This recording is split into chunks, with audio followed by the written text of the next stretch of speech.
rounding the turn. I say it drives them crazy. It's rounding the turn because all they want to do, you turn on the news, COVID, COVID, COVID, COVID, COVID. Would like to talk about COVID, and then next year, here's what happens. November 4th, you won't hear too much about it.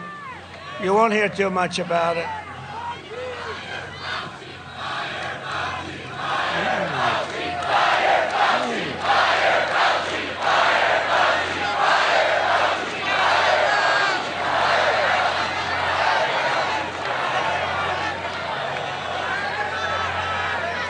Don't tell anybody, but let me wait till a little bit after the election, please. I appreciate the advice. I appreciate it. No, he's been wrong on a lot. He's a nice man, though. He's been wrong on a lot. Do not, under any circumstances, wear a mask. So that was Donald Trump last night at a Florida rally in Opa-Locka, basically saying he's going to work to fire Fauci after the election. Because he's talking about how the scientists got it wrong and how he was the one that saved the lives of people and how we're turning the corner. And then the crowd spontaneously starts to chant, "Fire Fauci, fire Fauci, fire Fauci." And then Trump, not only does he let it happen, often he lets these things happen, like a lock him up or a lock her up chant. But then this time he basically says, don't tell anybody, but I'm basically going to get rid of him after the election. And the thing is, it's not even clear if Trump can actually get rid of Fauci. A lot of journalists have been noting for weeks and months that, this conflict between Trump and Fauci, where Trump basically said things that are factually untrue and it puts him at odds with Fauci, is clearly going to lead to a head where maybe Trump will try to remove him. But Trump doesn't have direct control over Dr. Fauci. Trump would have to go to the particular chains of command to remove him, and he doesn't seem to have the ability to do that directly. He cannot simply say, Dr. Anthony Fauci, you're fired. He would need to go to the appropriate secretary and have the person removed. And even then, Dr. Fauci could appeal because Dr. Fauci is not a political appointment per se.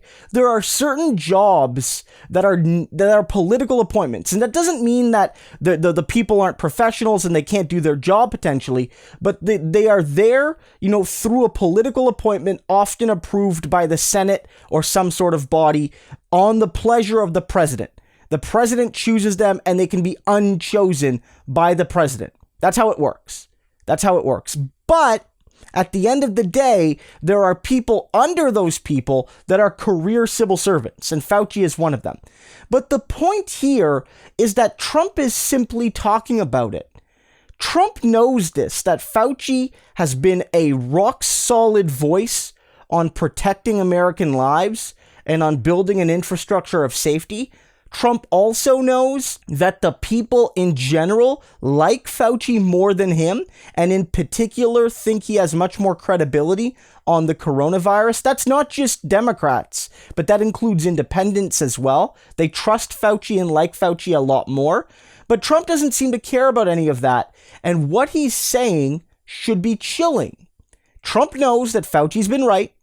He's often used Fauci in some of his swing state ads to garner credibility, misquoting Fauci, saying Trump's doing a great job.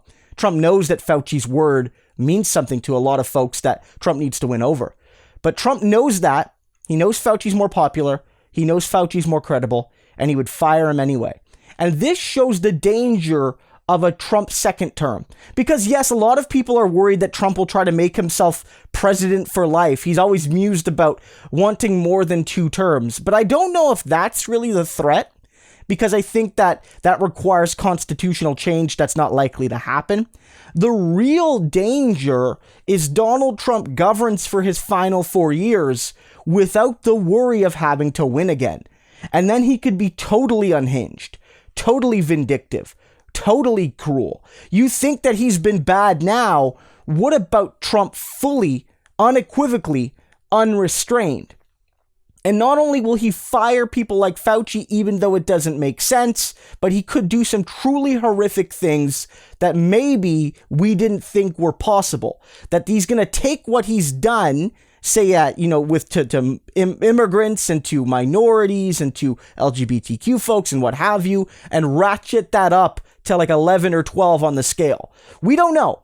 But what this does indicate is he's willing to make absolutely unpopular, boneheaded decisions if he wins this election, because he doesn't need to win another election, and he'll burn it all down with him.